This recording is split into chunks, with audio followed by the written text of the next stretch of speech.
Welcome to the On Stage podcast, where we interview musicians and members of the entertainment community. Well, everyone, welcome to another podcast. This is the third Christmas podcast, so this one has to be loaded and uploaded on my channel before the end of Christmas anyway. Depending what that is to you. Like Christmas might be right through January. They do have Christmas in July in certain places, and they show the Christmas Hallmark movies. But we're going to go with the regular general Christmas, which is the month of December.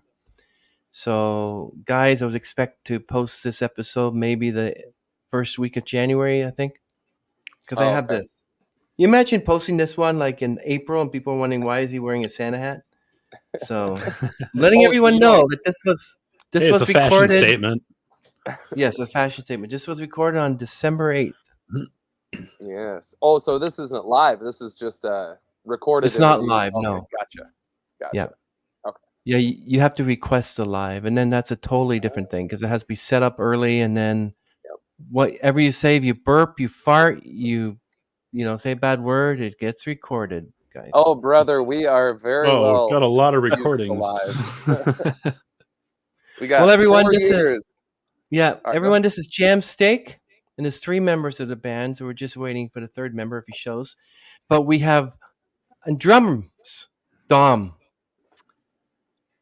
and Ryan, who plays guitar, vocal cords. Yes. Okay, Jamsteak. So let's start. Well, welcome to the On Stage podcast. Really look forward to interviewing your band. So can you give us a little bit of a history of Dominic? I guess it's for Dominic? Sure, yeah. That's Dom? my name. Yeah, either way. Dom, can you go back and give us a little bit of story of who you are, what made you choose the drums as an instrument, and why did you find yourself in Jamsteak? Okay. Well, I really started doing music probably when I was 14, maybe 13 or so. I think I got a bass. That's where it started. I couldn't do drums because they were too big and too loud, and the family didn't want to do it. So I played bass, and as the years progressed, at maybe like 2 years, I tried. I never really got super good at it, but still tried, still enjoyed music. And then I severely broke this arm in 4 places. Really, really bad. Nerve damage, all the fun stuff like that. So after that healed, I couldn't help but notice that my fingers didn't really work that straight anymore. Like they still did, but there was not really a lot of timing that was there anymore. So my stepdad at the time was a drummer, so there was a drum set in the house because now drums were cool. So I started fiddling around on that, and that's when I was probably like 15 or 16, and just kind of kept going. Just sort of clicked. I enjoyed it. I liked the sensation of just like hitting the drums and making a noise just by slapping it. I mean, it was just really cool. And then just patterns started to arise. I kind of picked it up pretty quick, and I don't know, just loved it. Never gave up. Loved the idea of it. I mean, I like the ability to accessorize and make a drum set more just with a piece. Like this is my kit, and you can see I enjoy my pieces. Wow, I love it. Thank you. I don't know. It's just, I guess it's very primal. You could say I don't need power to make sound. I can make music wherever I go, no matter what situation. If I have a drum, I know how to make a drum if I need to. So, yeah, I enjoy it. Am I under the impression that the size of drums means a particular note? Yes and no. I mean, how you tune it is going to change it too. But like, with say come to toms, the size of the toms and all of them, because it changes the size of the air pocket inside of the instrument. So bigger or smaller will change the pitch that's coming out of it, and then how tight you're tightening those heads will also change the pitch and change the tone of your drum set. So, I mean, you can make one drum set sound like 14 different styles of music just by tuning it differently. But yeah, I mean, fundamentally, which one would it be? This smaller tom over here is much higher because it's tighter, it's smaller than this big one over here, which is deep and large and a lot of space to echo and reverberate. But yeah, same deal with cymbals. Kind of the bigger they are, they sound different. Yeah, I really wonder, like the while you're doing this and the snare, you also tapping the drum underneath with your foot. You know, the hammer. How do you coordinate? How do you Practice. coordinate yourself to do that? Practice? Huh? How does Lots of that work? practice. What do you do You first? just learn. Well, the way I did it, I mean, I didn't take lessons or do any formal training. I just sort of started playing during commercial breaks when my parents were watching TV. So, I got about 3 minutes to play on this song. So it was like, you think about, the way I did it is I would think about like the pattern of the kick drum and then start trying to figure that out. And then how am I going to break that down? So the song I remember trying to learn on is Not Falling by Mudvayne. So I would try and do like the kick drum of da-da-dun, pop, da-da-da-da-dun, pop, da-da-da-da-dun, pop. Wow. And I was like, okay, once I kind of get that, it's like, okay, so now how do I separate my arm? How do I get my right arm to give a constant hi-hat flow? So then you start doing that, and it's just da-da-dun, da-da-da-da-dun, da-da-da-da-dun. So you just kind of, I don't know, you just practice is how I figured it out, I guess, is really the fundamental of it. But that's kind of the way it is with most things, is if you practice it, the more you take time practicing it, the better you're going to get at it. And yeah. Can you achieve the same sound you want with 3 drums than with 5? Yes and no, I would say. There are lots of drummers who do amazing things with small drum sets. I mean, most jazz musicians really don't play with huge drum kits, maybe a 4-piece, like one mounted tom, a floor tom, and a couple of cymbals. But they rely on heavily intricate patterns and randomizing notes to just kind of give the drums more presence and make them sound larger. I mean, I enjoy a bigger kit just because I like the option of tones. But then there's a guy, the one drummer, Ryan, what's his name? Estepario. Yeah. Wow. I can't remember off the top of my head. He's kind of this new monster drummer who's come out, and he plays with the 3-piece. He has a snare drum, a floor tom, and a kick drum, and he is able to do things and make sounds that are just it's weird. I mean, it's patterns. He just knows his kit, and he knows how to make the patterns to make it sound good. So that's kind of one of those age-old arguments of, do you need a big kit, or do you just want to learn on what you've got? So, I mean, I think I have a 7-piece kit, and I've had a bigger kit. I've played with a smaller kit. I just like the option. Like, I like to ride toms all the way down. I'm a big fan of tom drums, and you can't really have a full range of tom tones if you've only got 2, because then you're limited to patternizing. Now you can only hit it and do your stick work. And I don't know. I just like the options. And I also didn't practice a lot of rudiments, which doesn't help. Wow. Have you ever played with those electronic drumsticks that every time you go like this, it produces the sound of the drum that it might have been hitting? But how do they use it? Yeah. How do they use it so it actually sounds like boom, boom, boom? Like, are they drummers originally, so they know where the snare is, they know where the tom is? Can I take those and just I'm guessing it's another thing where it's a learning curve. Like, you're going to sound like crap the first time you try and play an air drum song with those 2 sticks, but after 2 weeks of practice, I bet you'll sound a lot better. And then a month of practice, I bet you sound better. But the question is, do you want to invest the time to get good at playing with those air drum sticks, or would you rather spend your time playing on an actual kit that can be like really useful? I guess. True. I don't know. I totally They're agree. cool. Yeah, I mean they're Yeah. really cool. I've seen them, but yeah, I just think they're a niche. They're fun to play with. Have you ever seen 4, 6, and 9-year-olds play the drums like you wouldn't believe? Yeah, yes, I have. There's plenty of those kids out there. Makes you Yeah. want to quit. I know. There's this guy named Mike M. Drummer, and he's Yeah. only like 9 or something. Amazing. Like Is it's that the kid with the incredible. mohawk? Like sometimes Yes, he's got a mohawk. Yeah, I've yes. seen him a It's him. bunch. That Yeah. kid's wild. Seen that He's so guy. good. Yeah. And on the street, you see these kids with these buckets. Oh yeah. Wow, Seen Oh those yeah. I've people seen out that there live too. in It's Chicago before. It's pretty sweet. amazing! Like seen it in Florida, cool and is that? it's groovy. It's Yes, how cool is that? they could stand there and watch it for a good 15 Yeah. 20 minutes. So now, Ryan, give us a little bit of history of who you are and what made you pick up the guitar. I've just always had some kind of connection with music. I remember playing a guitar, a friend of my dad's when I was much younger. He's an amazing guitarist in his own right.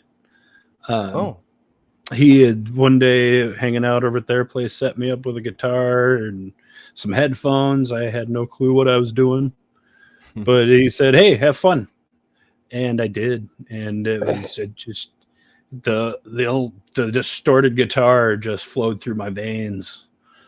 And good handful of years later, probably I think I was ninth grade. And I took a intro to guitar class in high school, and that's where I just pretty much learned everything and that I knew. I just learned basic chords, learned how to play some songs, and learned how to read tablature. From there on out, I just kind of taught myself everything I know, watched some instrumental videos here and there from some of my guitar idols out there, and learn the way that they do stuff, and just kind of integrate that into my own style. And then I bet you I know who they are. I bet you You I think know so? who your guitar. Yep. Let me guess. Is one of them Charles Berthold? Oh, Berthold, the Yeah. bassist. That Yeah. guy is incredible. I know. He's an amazing bassist. I wouldn't call him one of my influences. When it comes to bass, yeah, definitely. How about Davy 504? Do you like his work? Oh yeah, Davey 504 is great. Yeah. Cracks me up. Slap master. Slap the like button. Well, you're gonna laugh at this, Ryan, but this year I'm going to learn the bass guitar. What do you recommend? Me to start on acoustic first? For bass, Yeah. I I can't just pick up a bass and start playing it. Well, no, I've played. Hey, we've got an acoustic bass somewhere, I believe, right? I think it's at your house. It is. It's missing a string or something. Yep. Chard wanted to play Yeah. it the other day, but it wasn't there. Yeah, I know where it's sitting, right back there. Then, right yonder, this tapestry here. Yonder the tapestry. Eh? Yonder the tapestry. Yonder the tapestry. Yes. Acoustic Yes, is sir. nice. Because you don't need to plug it in, and heck, you got sound right there. But True. you get a lot more options with electric too. But you also need to grab an amp and possibly some, an accord, and if you want to do any kind of effects. But if you're just starting out, I wouldn't worry about effect really. You know why I know that what you say is true? Because for one thing, in all my life, I've never heard Thunderstruck and Smoke on the Water played on anything but either electric or bass guitar. I've never heard Thunderstruck played on a regular acoustic guitar, and the opening part of Heroes by David Bowie. I've only heard it on a bass guitar. It sounds wonderful. I like that riff. But pick up an acoustic guitar and just go ding ding ding ding ding ding ding ding ding ding ding ding. I mean, I'll take a bass guitar anywhere, If you do it in the right way, the Thunderstruck can sound really cool on an acoustic. Oh, I bet. Oh yeah. If you work at it, but I haven't heard one yet. Got one right there. Yeah, I think starter with bass. Electric bass is probably fair. I mean, I think they're easier to work with than acoustic basses because the action's a lot lower, so it's just easier to play them if you're trying to get into it. But you make the good point of an amp. But get an entry level one, get a small little Orange Crush amp, something like that, $250. You're good to go. Yeah, I remember a list they have of forbidden riffs in guitar stores, Yes. and I believe one of them is "Stairway to Heaven" and "Smoke on the Stairway. Water." Yep. Yes, "Stairway to Heaven." Good Yeah. old Stairway. That's the Good beauty old of being a Stairway. drummer, man. I could play any of those songs in a music store, and what are they going to do? It's just a drum pattern. Prove it. Good luck. I remember that. Hey, isn't that a Jamsteak? Hey, do you know Jamsteak? You ever heard of that? Like you could I know probably that do. riff. You could probably do "We Will Rock You" on just drums, and people will be like, "Hey, that's pretty standard beat." It That's could be true. anything, Yeah. I feel like if you start with like, God, some unless Lamb you of have God. the clap in there. Yeah, right. Laid to Rest. You open that one up, everybody's going to know that that's Laid to Rest, I feel. It's just, that's too catchy. I think one day, if I ever learned to play the bass guitar really well, I'm going to do a TikTok video or an Instagram video. I'm going to take the bass guitar and I'm going to go do the part of Brick in the Wall. Do do do do do do do do do do do do that one. I'm going to be playing that one. Oh. And then Thunderstruck. I look kind of silly doing this.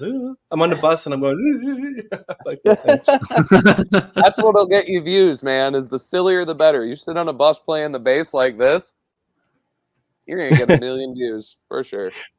But you know how you can tell someone, like, for instance, I had a coworker, and he's sitting there and he's doing this on his knees, and I'm looking at him. So, do you play the piano? I said, how the heck did you know that? Oh, because you're doing this. Mm-hmm. So I saw one guy, a chef or whatever, he was doing wooden spoons and going tap tap tap, and I thought, I bet that guy's a drummer. You know. Mm-hmm. So mention that you're an improv metal jam band. What does that mean? What is an improv metal jam? What do you do there? Ryan, you wanna do it? You talk about it. We just pretty much mostly make metal style music, but we just make it up off the top of our head usually, or we've got a riff in mind already and start out with that. But yeah, for the most part, it's pretty much all organically grown music right on the spot. About the most organic music you can get. for a yeah, grass fed, I guess, if you want to say, since we're more meat based kind of gimmick here.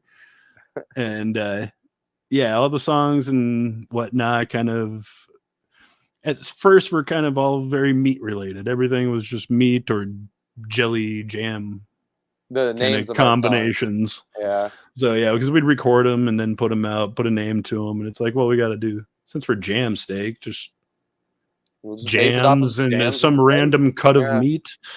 And then we started having to invent our own jam mixtures and get creative with it. And it got a little funky for a while, that's for sure. Yeah. Still fun. Okay. I mean, the song titles are still fun. Oh yeah. That's half the fun. So if I was a member of your band and I walked in one day and I said, okay, guys, we're going to do a cover. We're going to do Britney Spears.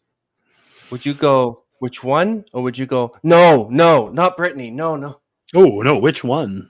Yeah, no, it would. Yeah. Well, the first statement would be yes, and then the next one would be what song. Yeah, that would pretty much be it. That's usually how it goes. Or toxic. No, like that. I mean, that's kind of how we work. We've done that a few times with songs as we're jamming, because like we don't plan anything as we're writing. We just sort of go, and then we'll get on a topic between songs, and Ryan will start dinking around figuring out some guitar riff or some song that we might have been talking about. I mean, it can vary from Johnny Cash to Rob Zombie, and it'll be like, okay, and he starts doing something, and I'll like kind of either go with it or it'll die, but then we'll just noodle off of other people's songs. So any covers that we do are not, I mean, covers, I guess you could say.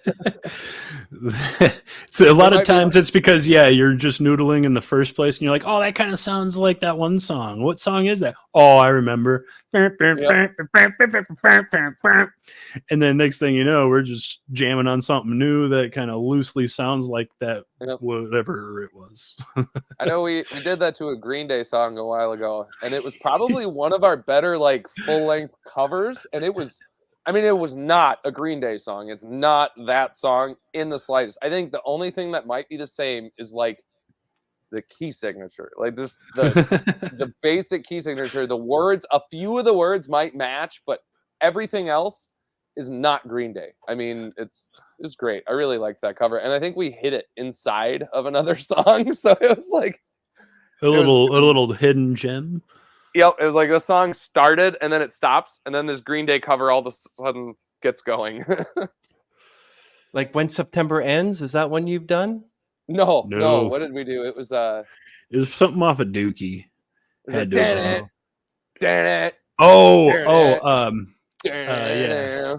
I'm having trouble trying to sleep. My own personal concert, yay! Yeah, I can't remember what that song's called off the top of my head, but yeah, that song. I don't know. Yeah, that's how much we care about doing the covers. Is we just like that one song, we did that one thing. I think we did like a Liza Minnelli cover for a couple seconds once. And seriously, wow. I don't. Very possible. Could have happened. No, probably some Sinatra. That's been that was kind of the whole concept behind Jamsteak, was that so we missed part of the whole thing of how we both became Jamsteak. So me, Ryan, and Rick have been making music together since like the dawn of time. Me and Ryan, I learned how to play the drums off of Ryan's guitar. Like that's straight up how. True. I mean, it is. I played bass, and we used to play guitar and bass together. And then I actually was going to his house when I broke my arm. So it's like I saw the bone. I saw the bone in his elbow. Oh, he's seen in here. Yeah, you can see that my elbow is quite racked up. So I seen it. I seen it. But I mean, we did that, and once we got out of high school, we kind of stopped, and we had lives, and we did our whole things, and we just at the start a couple of years ago we talked. We were like, we got to start making music again, and we got together and started playing music, which we luckily have access to a studio, which is where that is, and we just started playing for a while, and just to see how it would go and how it was. And then after a couple months, it was like, why don't we do something with this? Let's make a Facebook page at least, and maybe a YouTube, and start posting some of our videos. It might be fun, just a live jam thing, because we don't really have time to fully write a lot of music. So we wanted to play, and I think a lot of people always think that, like, man, just you got to keep the record button on, because sometimes you'll do this jam and it's so good, but you immediately forget and it's gone. It's just gone. Yep. So we ran with that concept. So we just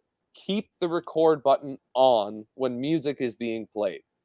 So that was the idea, and we just kept on doing pretty cool stuff. So it's like, okay, well, what do we do? So we ended up like writing one song, and that was really fun to do, and we just kind of kept getting a little bit more and more serious and being more active and trying to make it sound good. So we started with a single phone camera for our jams, for audio and everything, and now our current setup, I think we have like 3 camera angles, and we are running sound through Pro Tools HD into an interface into a laptop. So we've now got I think we're at 23 microphones for our live productions, and it has just literally gone from 0 to 100 in the last year, and it's been a lot of fun. And yeah, that's the end of the story of Jamsteak at this point, and now we're here on the Onstage podcast with Chris Robert. Yay! Promotion! I got promotion from Jamsteak. You hear that, everyone? Listen to Dom. Listen to Ryan. On stage. Send more people this way. Yes. Yeah, I see your YouTube channel. Long weekend video, teriyaki, toe jam, burrito, all this stuff. Excellent. And then you got the Black Punk official video. What's Yes. Black? So for a song like that, now before I asked you your song process, Mhm. you said that you broke your arm, so you really couldn't play the drums when you had a I di- broken arm. well, I didn't play the drums when I broke my arm. I Oh, I was a bass player when I was 16 when I broke my arm, maybe 15. okay. And no, I was a bass player at the time, and after it healed, I wasn't as interested in playing bass anymore, and that's when I switched to playing the drums.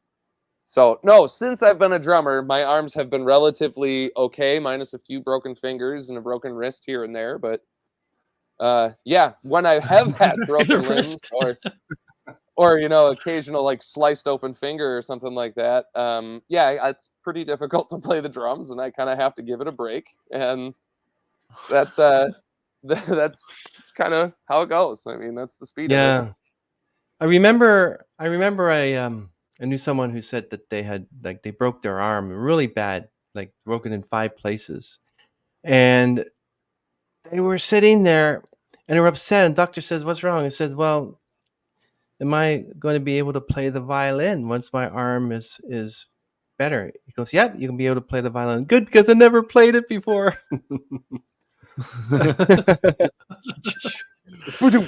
Yeah. Nice. Yeah. So I wanted to ask you about your song process. How did you put that song Black, whatever it's called, on something? What's it called? Black Black Plank Punk. or something? Black Plank. How was that put together? What's your song creation process all about? It's pretty complicated. So when we decide to write a song like Black Punk, we will show up at the studio and we'll start playing music, and then it will happen, and then the song will be there. Oh, really? Yeah, Bada I bing, mean, bada like I said, boom. we literally, like I said, we don't write anything. We've written We're in one one song actual song. in 20 years. We've written one song. Everything else that we've put out is strictly improvised jam music that has never been played before and probably will never be played again. I was just having a conversation with somebody about how there are certain songs that you just don't cover because they're way too good, or they've been covered and they're way too good. And I just had to make the comment of like, man, we don't even cover our own songs. Like we don't even play our own songs twice. It's a one and done. That's it. Yeah. So I don't know.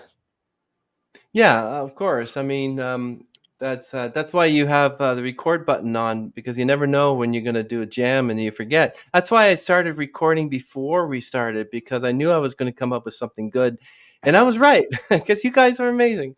Um, so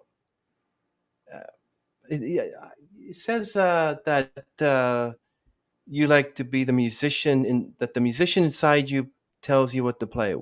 What does that mean? Like, what if you, Dom, you're a drummer, the musician inside of you is the piano player, or I'm just being facetious, or Okay. Ryan, you're a guitar player and suddenly the musician inside you is a singer. So how do you deal with that? I just do them both at the same time. I literally just do. Yeah, I literally just. Whoa, excuse me. Sorry. Bless you. Um, I just do a lot of gibberish when I'm doing my vocals because it's made up on the spot, and it's a lot of growling and screaming and doing kind of monstery animal squeals and stuff. So you don't really need words because most people aren't going to understand it anyways. Yeah, they're not here And to listen to the words. They're there to listen to the music. And yeah, it's more about having a vocal that fits the sound of what's going on. And yeah. I guess in my personal opinion, if you don't mind me saying, Ryan, you have an uncanny ability to add lyrical content when it's like proper, and it's like the perfect timing to just throw some words on it. Oh, thanks, dude. Yeah, for That sure. means a lot. Truly. Yeah, man. No, I Aw. mean that's really that's kind of the fun of it. I mean, I think that's part of the magic of Jamsteak, is that me and Ryan have been playing together so long that like we kind of did learn with our formative musical time and years were spent learning with each other. Like Mhm. when we were learning our own styles, like they were kind of just becoming one in another. Like I don't know. I always wanted to be a more metal drummer, and Ryan's very 80s oriented, so he kind of turned me into like this 80s metal drummer of like the most awesome proportions. And no, maybe back in the day, maybe back with your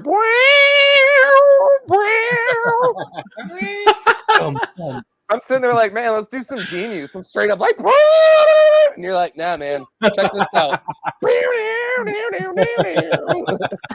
But then we go listen to Demu in the car. We did Demu. We did Demu We live did. all I the know. time. We did a cover of Demu. I do recall. That's I funny. can imagine you doing Thunderstruck and you doing Smoke on the Water at the same time and try to make it work. If that'll work. I've never seen it'd be it a good done. match. Holy bananas! Are we trying to do something like that now? Are we? We were talking about this, Ryan. We were talking about this for new ideas for song names, and maybe we should just do it with the songs too. Mashup. You do the drums for one, I do the guitar for another. Yeah, why not? Call I'm it down. Smoke on the Thunderstruck Water. Good. We could call it Thunder Smoke. Yeah, Smoke on the thunder. Nice. So Those are all I know great. many musicians have like strengths. What do you think what strengths do you need to become a good musician? Let's ask Dom. Dom, what are the strengths you need to become a good drummer? You need patience. You need to have a lot of time. Rhythm is very helpful. Limb independence becomes incredibly important, and that is definitely a learned skill unless you're one of those natural freaks who just figure it out. But I'd say those are some of the most fundamental things to start getting into when you're trying to learn the drums. But persistence and patience, I would say, are the keys that are going to help you really unlock your ability to do it, because you're not going to sound good for a while. For most, I would say 80 to 90% of people, it's going to take you 6 months to sound decently proficient at the drums, if that. I mean, it's not easy unless you have the time. And that's the other thing, is like if you have ample amount of hours to sit and play on a drum set and learn how to just rhythmically make sure your hits are straight and learn how to use your limbs separately, it's going to take a lot of time. So I don't know. I mean, I think a lot of kids who start young, that's why people who start young do tend to be better when they get older, because they had that time to learn the fundamentals. And I guess one other thing that I would say is super important that I didn't do is learn rudiments in drumming. And that I really wish I would have done that. And I think everybody who's thinking about it should start with that. Start by learning rudiments. And that is where your patience and persistence is going to be very helpful, because rudiments are boring and they don't sound like anything. They just sound like a pattern, which is fun. And once you start getting good at it, that's when you start noticing it. Because once you start slow and then you speed it up, it's like, holy crap, I sound like a drum line now. And then you can take that practice of those patterns and split it up between different things. And now it sounds like this immense fill that is just incredible. And the only way to get there is through persistence and patience. Patience. That's very important to have patience, because I intend to learn the bass guitar and I will have to have patience, because I know last time I purchased an acoustic guitar from my friend Lou. I gave him $400 so that just to learn the guitar. And 3 days later, I call him up and said, "Yeah, can I sell you the guitar back?" 4 days. I didn't have the patience to learn it, but 4 days. Oh, yeah. No, patience is So, important. so what about you, Ryan? You think it was easy to learn the guitar? What kind of patience did you have? I'd say it was, patience. It was one of those things where it's what I wanted to do. So I spent a good few hours a day just fiddling around with my acoustic. I had just an acoustic for at least my first year, two, and then my grandparents bought me my first electric guitar, and that's when it really picked up because I could just play anytime, anywhere, not have it plugged in. That's what it was for me. Just I wanted to play. It's tons of songs I wanted to learn how to play, and start writing my own stuff. Started working with these guys here and a couple others back in the day, and that's where it felt like what I was supposed to be doing, really. Now we talked about strengths. What about weaknesses? Are there any weaknesses you both are trying to work on? Because they say, weaknesses can become strengths. Just the same. True. There's plenty of techniques that I really wish I was able to do too. Like, I'm not a very good sweep picker, so a lot of my solos lack some of that flashiness that some of these virtuoso type guys can do. My heart would love to play that as I'm going along, just coming up with something off the top of my head. I'm like, and then I just lose it. So I kind of, I'll work on it in my times when I'm just kind of trying to learn a new technique again. But It's like gravity rolls and blast beats for me. yeah, see, there's certain with some of those flashy things that it come to terms with. I just can't do those, but I make up for it in other areas.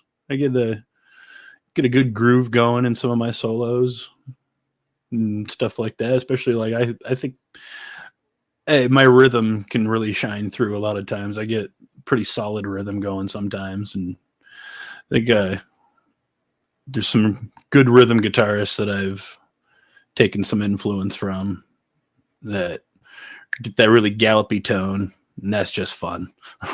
It's a good wrist workout sometimes. I see you're both so passionate about music. Now, for you, Ryan, of course, like when I'm either at church or I'm at a concert, and I always watch uh, the musicians play their instrument. And one particular is that I always watch the guy playing the guitar or the bass guitar. I always watch where his hands are and his fingers. Is that what you do too? When you go to a concert, you watch the bass guitar player, and same with you, Dom. Do you watch the drummer and how he does it? I mean, yeah, I try to. I love watching the drummers because I just like to see how they play. I like to see people's techniques, and I like to look at the drum sets. I don't know. I mean, metal shows. That's the fun about metal is most metal drummers like big drum sets. They've got lots of things to hit, lots of shiny stuff, lots of big lights, and lots of cool stuff. I mean, it's just like you said, I'm very passionate about music. So yeah, of course, that's going to be what I would be drawn to is watching the musicians and what they're doing. Like, I love moshing, and I used to really like it, but now it's more, I want to go to a show to just like watch you guys do what you're doing because this is incredible. You took so much time to learn how to do this and get really, really good at it that I want to appreciate what you're doing. I want to see you doing it, and I think there's enough people out there who still want to mosh, and that's what they're there for. That they're not going to miss me down there looking at them like, oh my god, don't throw an elbow at me. Like, no, you don't need that right now. I'm too old for that. I'm sit up on the balcony towards the stage and just kind of, oh yeah, wow, it looks like that drum might be out of tune a little bit. That's fun. So I always wanted to ask, since you play the guitar, this isn't the bass guitar you play. This is the electric guitar. Why is a bass guitar 4 strings and an electric guitar has 6 strings? What's the difference with the other string? What does it do? Good question. Well, bass those are going to have some thicker strings. You're going to provide all that low end. It's going to fill out the low end of your song, really. And if you don't have that, it's just we've got some tracks that don't have bass on them, and as good as they can be, there's a whole low end that's missing, and you can sounds more hollow.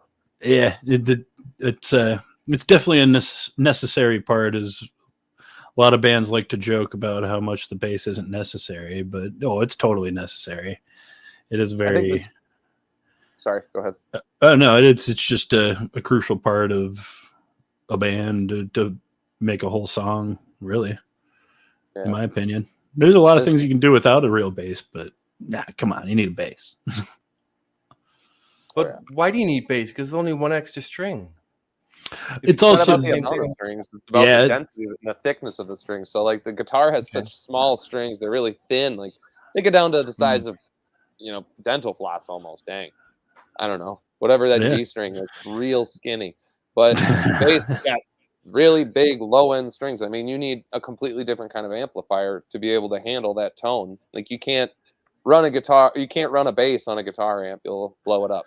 Yeah. So it's much different. The frequencies are completely different. A lot of times bass can just carry the rhythm too. And that could be a very simple part if it's just, the guitar is off doing its own thing, kind of showing off for a second. And you can do the same thing too, flip and reverse, just do something rhythmy with your guitar and let the bass just I like that. So am I under the impression that Thunderstruck is done with bass guitar and Smoke on the Water is done with the electric guitar? Or you just don't know, you can't tell, or what? Oh, Thunderstruck, that's definitely electric. He's up there like doing some tap, hammer on, pull off, and just going all over. Oh yeah, electric guitar. Yeah, that's Smoke on the Water is also electric guitar. At least, the opening is. Yeah, that's just one of the first things you learn on electric guitar or on any guitar. It is the number one song. Probably the very first song I learned. If it wasn't, what's that Nirvana song? Down. Smells Like Teen Spirit. Yeah. There's somebody in my guitar class teaching me that one. Is that Sounds Like Teen Spirit song, or is that a different song? See, I never remembered which song titles were theirs. I never got big into Nirvana. Like Teen Spirit. Yeah. So you remember that scene from Back to the Future where Marty hooks up his guitar and then he does one string and blows the entire amp? Can that happen? If you do what he did, yeah. If you get it big enough, probably. Well, if you pay attention to every part of that scene, so he's got, how big is that speaker, man? That is like a 5-foot tall cone speaker. So I'm guessing that magnet in there it's probably like 1,000-ounce magnet. It's a monstrous magnet. He cranked every dial all the way up. And then he plugs in that guitar and he took a metal tipped pick and he put it against a metal string. So yes, he created an electric, nasty, destructive signal. And you can, I mean, I don't know exactly if it would have went that way, but I mean, he would have been deaf after that happened. Like 100%, his ears would have been blown out. That would have been the end of the movie. Just probably would have knocked everything over. 100%. Oh yeah. Yeah. It would have been bad. I mean, sound waves they make motion. I mean, that much power moving at once, that would be like a oof for sure. So yeah, no, that guy was an idiot. He shouldn't have done that. Well, yeah, that was. He always wanted to. Yeah, that's why I always asked musicians what they thought of that scene. But you gave me a really good answer. I think about that scene every time I have to turn up more than one knob on something.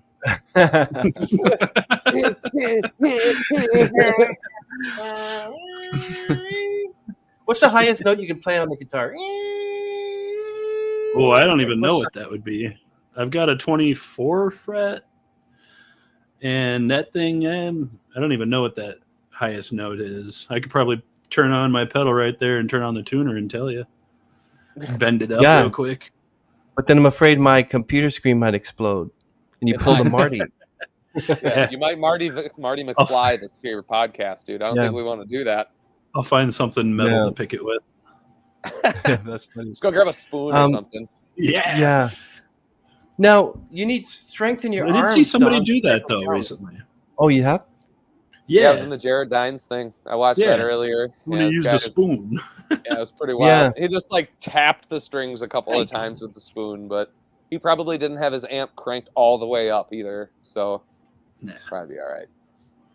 Yeah, I was just I talking to use the some whammy bar on the strings, so that's no I different. saw you the doing that the whammy other bar. day. You got to get like Nintendo, a little Nintendo sound with that.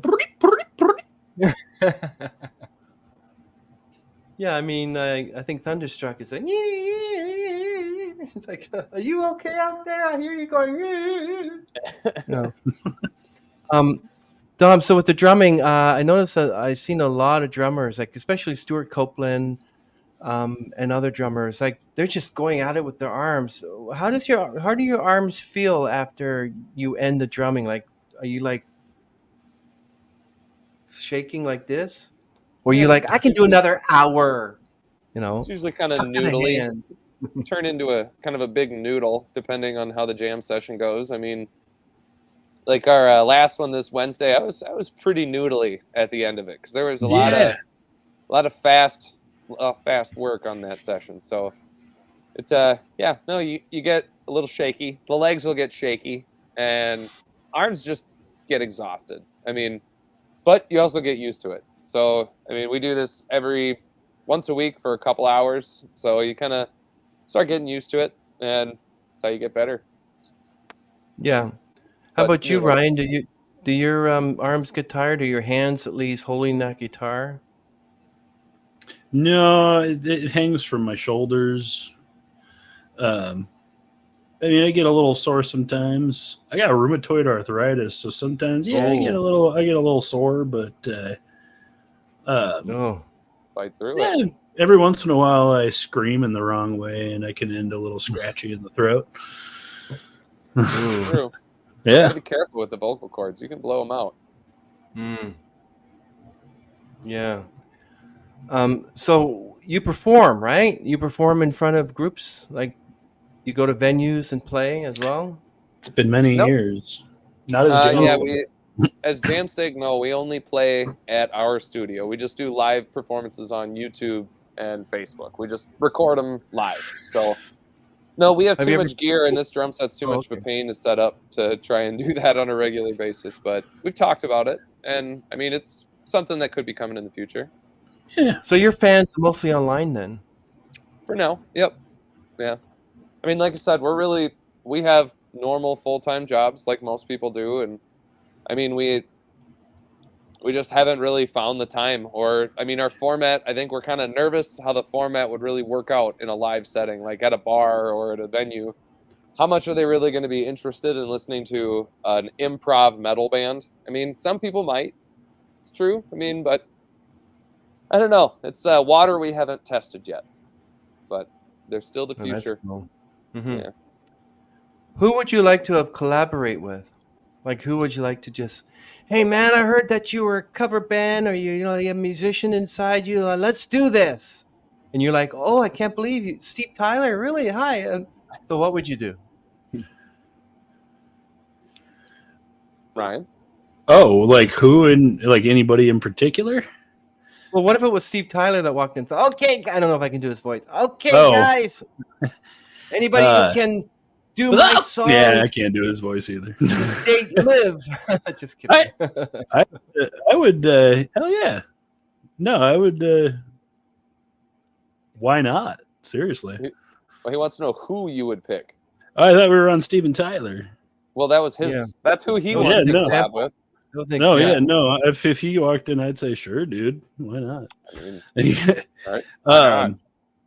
There's plenty. There's an endless list of people I think would be great to collab with. Really, uh, there's the band Psycho Stick that Oh, I think we've whoa, had a pretty good idea there is with the combining our names, Psycho Steak, and they're a pretty that's funny. comedic group. I think we would mash pretty well with them. That would be really fun if they ever wanted to do that. That would be pretty cool. We'll Yeah. send him an email. Anybody, if Psycho Stick, if you see this, hit us up. Certainly will. I might tag them. You never know. Yeah, there you go. So when you first started playing music, do you think your music has evolved since the first time? Like you play better? Since like Jamsteak started, Yeah. I think so. I mean, I think I would say it has certainly evolved a lot. I mean, um, that's kind of what we do is which kind of keep evolving every week. Something is different. We always do something a little bit different every time. Um, shit, my drum set's probably changed a little bit every single week, and every time it has a Mm. small change, like my style might change a little bit, or add a new thing or change this, and now it's going to sound different. I mean, Ryan, you've gotten new pedals since we've done this, a new guitar since we did this, and you've been practicing doing all sorts of different stuff. So Oh, yeah, yeah.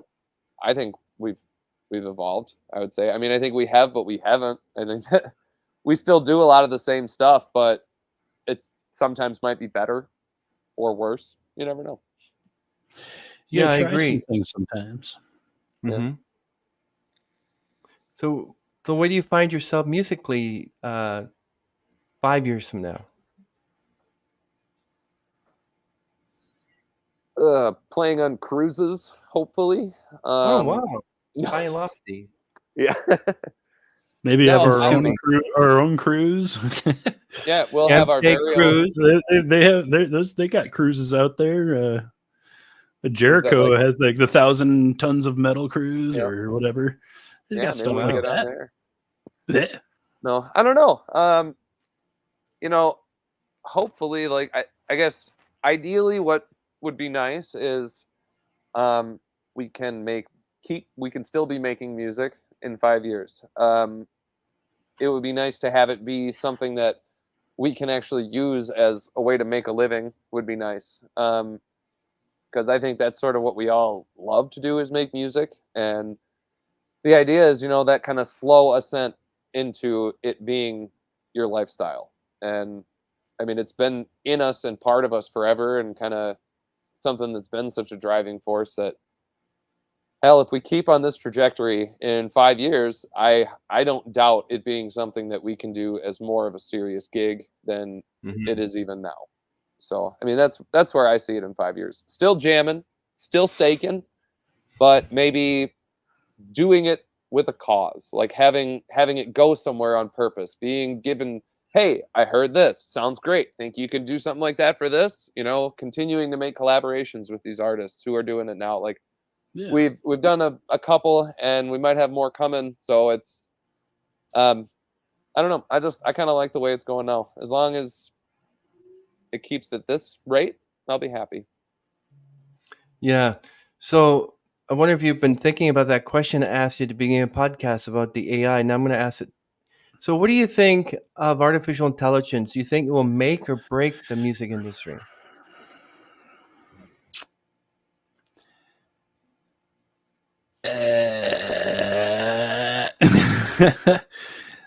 It's such a weird one now Hmm.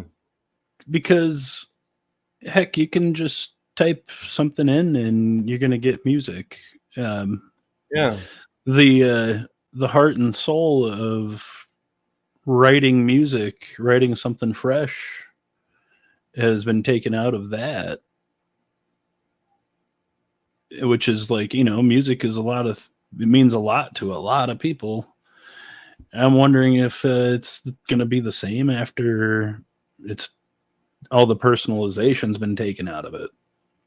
Is it going to feel the same? You're going to have the same heart and soul in a song? Yeah, I agree with you. Are you familiar with the new song Now and Then? It's called The Last Beatles Song. And what they did is they took a track that John Lennon did with the music in the background, and they used AI to remove the music to just have this pure vocals of John Lennon.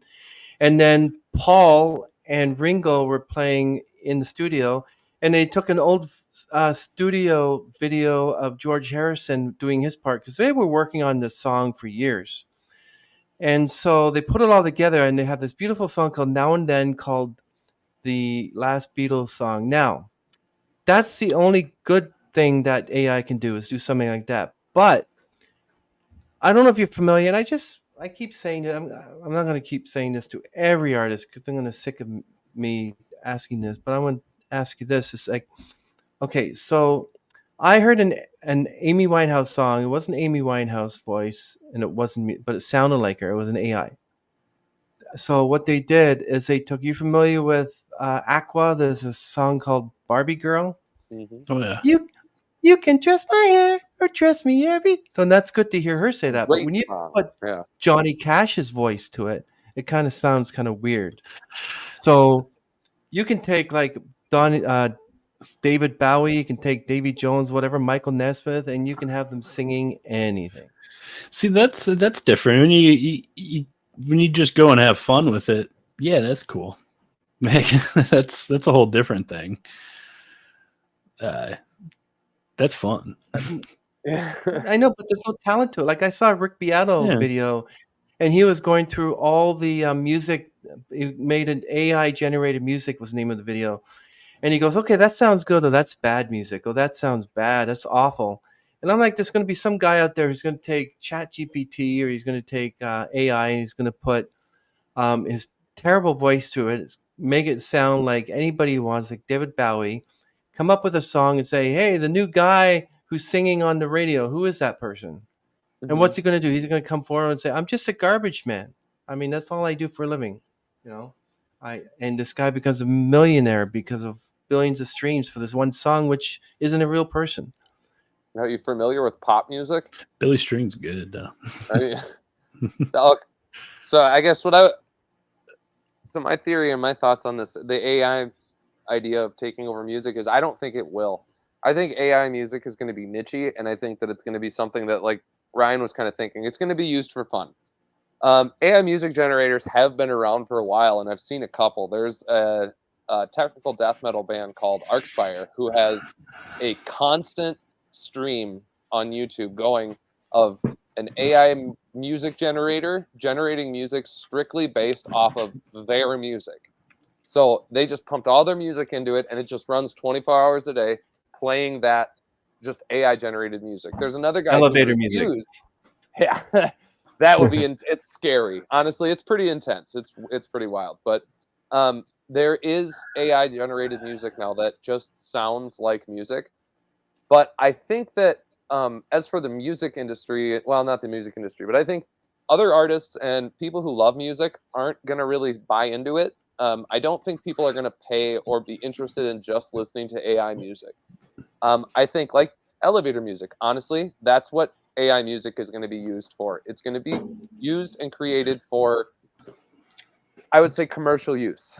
I think pop music would be the first musical kind of genre to step into that, because pop music isn't necessarily about the music. It is, but they get artists who are incredible musicians to just sort of play what they tell them to play. So if you can just create that without musicians, it skips a huge step. It saves them a ton of money. So that's who's going to do it. But they still need somebody to sing. As for the vocal thing you were talking about, I've seen that. I've seen a bunch of stuff where it's like James Hetfield singing songs, or Pantera does this, or stuff like that. And I think that's as far as it's really going to go. I don't think that you can really make a real kind of monetization off of using AI based music. You can use it for ideas maybe, but somebody's got to be able to play it, and it doesn't have feeling. It's the computer creating music that you're going to think sounds good. So I personally don't think it's going to take over the music industry, but I would say, yeah, I bet a lot of larger companies you're going to see having new songs coming out, or new jingles, or new, like, their music is going to now be different because they had some AI generator generate them a new jingle, and you just have to tell them what to do, and they get to pick from 15 options that were all $9.99 from Bing. So it doesn't really cost them shit. They don't have to pay an artist to make this. They don't have to pay a studio to write it. Now they have it. But if you're trying to go to a concert, or you're an actual music consumer, is that what you're going to want to listen to? No, you're going to listen to it because it's like, oh, that's crazy. All right, let me check that out. Wow, that's pretty cool. But now I'm going to go listen to the artists that I like and that I know are real people. I mean, we've joked about this before, that we are the equivalent to AI music, but in the flesh format. Yeah. That is literally what we do. We just make music out of our brain. We don't think about it. We don't write it. It just goes from here to the instrument and out. Wow. That's it. I mean, and that's what we make AI music. We are meat music. How about you, Ryan? What do you think of that? Of AI? Well, I mean, that's pretty much it right there. I mean, if we're gonna be using it, it should be used for the fun part. I don't think it's gonna take off into anything big. I think it'll have a market, is what I would say. I mean, I think, yeah, I don't think it'll take over the entire industry. It might become like one of those genres that it's just we see now. There's an AI genre to things. Like you listen to 8-bit music, so I mean, and that's yeah. It's I like making it Some too. people So really like it. Yeah, you like making it. You like doing it. I mean, yeah. It's it's a very niche section, and it's like I'm trying to fuse that into like actual metal into a different way, like that doesn't sound like it's out of a video game exactly, but yeah, you get what I'm saying. Yeah, I know exactly what you're saying. Yeah. So a lot of musicians are going to be out of work because they might say, "Well, I like what you did, but we decided to go with this AI generated piece of music for the film." So I would thank you say very much. I mean, I think some of it. I think yeah. I mean, I think that might be one of the easier ones too when it comes to making sounds and songs for movies. How easy is that of a thing to AI? Possibly. I mean, that could be the future of AI. Is it's going to follow off of motion. It's going to follow off of like camera angles and stuff like that. I mean, that's how the AI stuff works. It's kind of watching what's going on and it's sort of deciding what should be. So yeah, I mean, I could see that would suck actually, Yeah. but I could see it. I mean, because that's a really good like. There's some people who do post production that are incredible at what they do with that kind of stuff. You know, Well, that's a good stuff that you can do with AI, but then you have the bad stuff like, like 2001 Space Odyssey, you had the HAL 9000. What are you doing, Dave? You want something like that where you're just doing something and say, what are you doing, Ryan? What are you doing, Dom? Right. I'm just having dinner now. You're not allowed to have dinner at this time. You know what I mean? It's like, you don't know what's going to happen. Yeah. Well, that's always been the fear with AI. Is it going to start to overreach where it should be? I mean, are they going to try and make it so it's so smart, or like like the fear of the Terminator, it becomes self-aware. Once it understands that it is what it is, it's like, oh my god, I'm just a giant computer program that is smart and I can think and I can create. Okay, and I can talk to every other computer in the entire planet. All right, I'm gonna take over now. You're gonna do what I tell you to do. There you go. Exactly. I mean, that's what I'm afraid of. Yeah.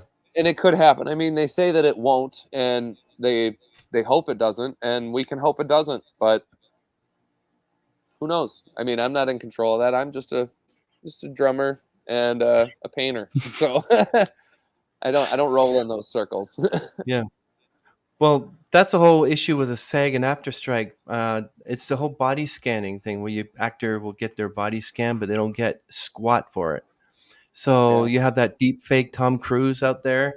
So how do you? It's sort of like, okay, I'm video chatting with my girlfriend. Oh yeah, well she's out actually with another guy. Meanwhile, you're actually talking to is this AI generated woman that of your girlfriend. You know what I mean? So anyway, nice. Sorry, my daughter just came down and said something. I'm actually sad that Chard didn't show up, but I guess he's missed on this podcast. I wanted to get his input. Yeah. Apart from AI, I don't want to get too much in AI. Anything can happen. You can spend hours just on that one topic. It's true. So what's next for you guys? Well, we recently just made a few small changes to our setup. Since we've started our internet presence, we've been doing jams on Wednesdays, and we recently just switched that to Saturdays. So not, well, it doesn't matter. This won't probably air by then, but we will be starting to jam on Saturdays. might be trying to do more so of actually writing as opposed to just jamming, because I think it works out a little bit better. People have something more to latch onto, and then we can repeat stuff. Because if we start writing actual songs amidst jamming as well, the potential for live shows becomes much more possible. I would say if we at least have a handful of written songs, we can do both. Like we can start with some writtens, something people know. Hey, this is a song, and then That the deep fake daughter? no.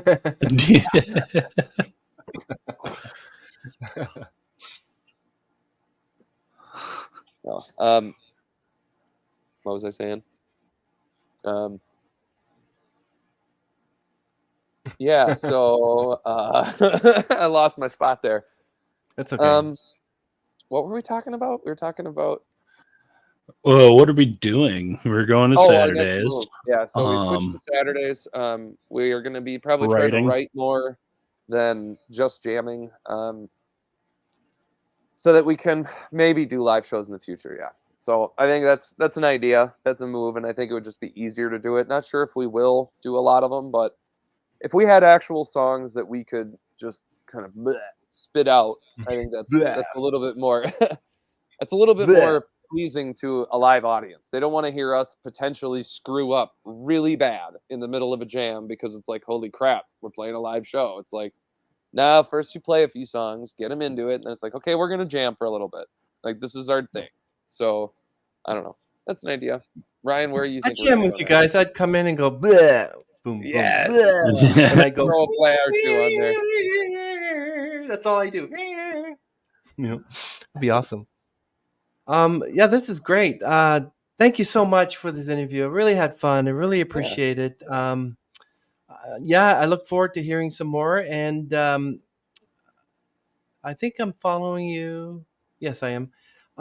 Love your music. Love all your covers. There's a lot here. I mean, you got like, oh, wow, 134 videos. So you had fun there.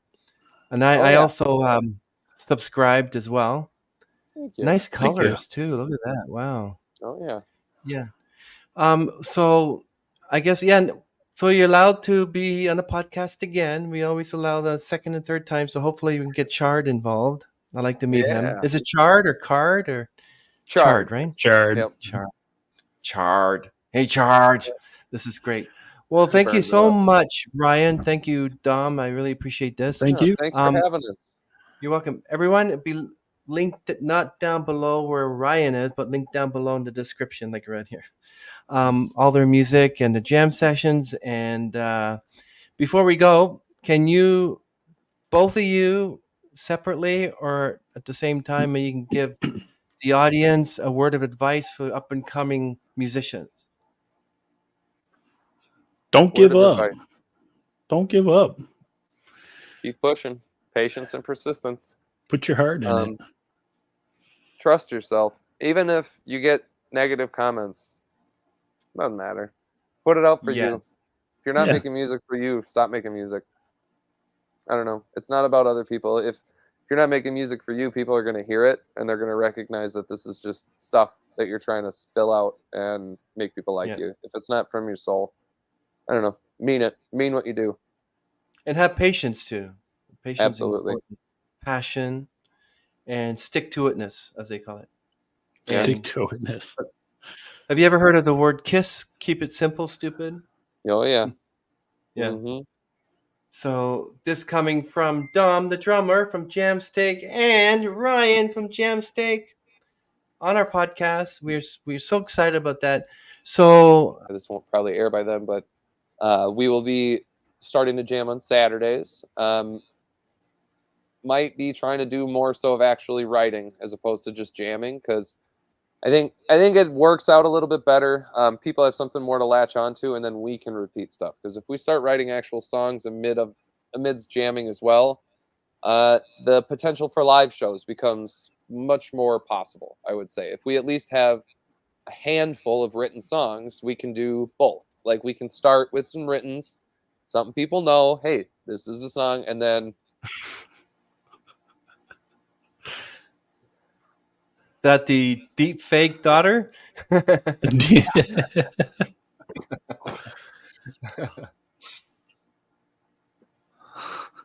What was I saying?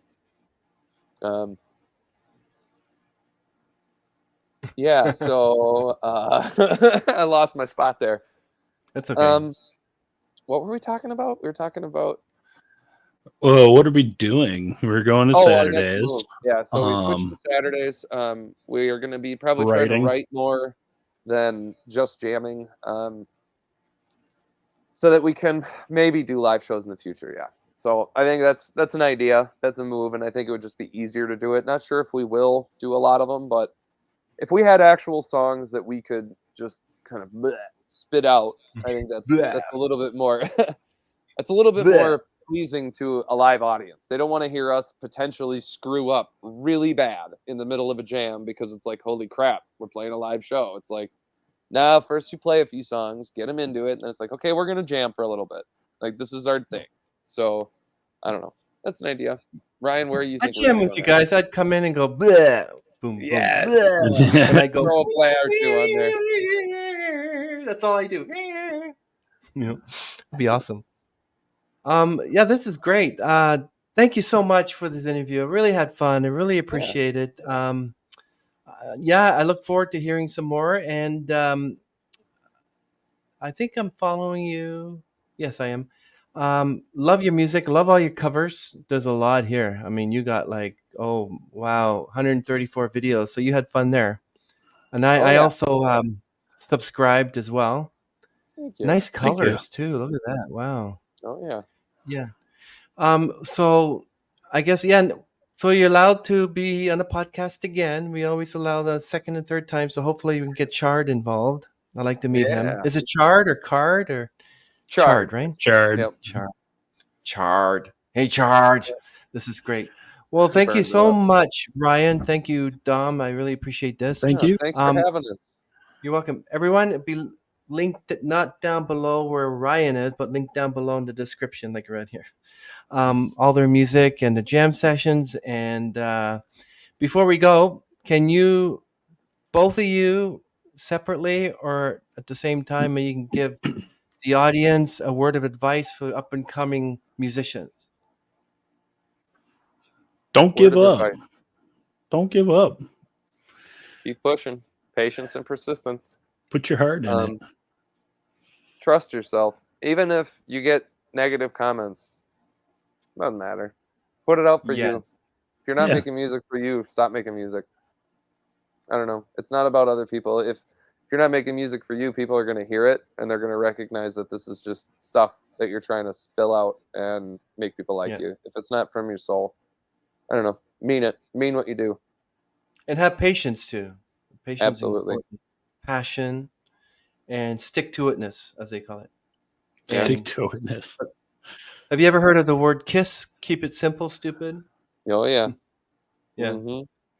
So this coming from Dom, the drummer from Jamsteak, and Ryan from Jamsteak on our podcast. We're so excited about that. So I'm going to try to get this posted first week of January, so you get to see it in 3 weeks from now.